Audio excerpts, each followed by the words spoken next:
ফাল্গুনের কোকিল বাংলার কাছে বসন্তের আবির নিয়ে আসে। বাংলার বুক হয়ে রাঙা, মুখে ফোটে নব আগমনের প্রতীক্ষার স্নিগ্ধতা।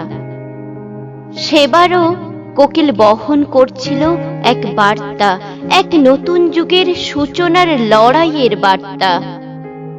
৮ই ফাগুন হোস্টেলের গরাদে দাঁড়িয়ে থাকা রফিক, সালাম, বরকতেরা ঠিক শুনতে পেয়েছিল সে দামামা।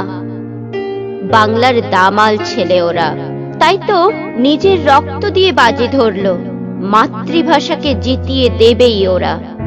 বন্দুকের গুলিকে তোয়াক্কা না করে চোখে চোখ রেখে বুঝিয়ে দিল, বাংলা হারে না, হারতে জানে না।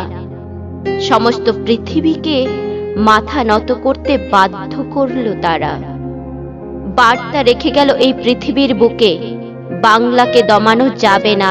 যখনই কেউ ছড়ি ঘোরাতে চাইবে এই ভাষার ওপর, এ জাতি তার যোগ্য জবাব দেবে।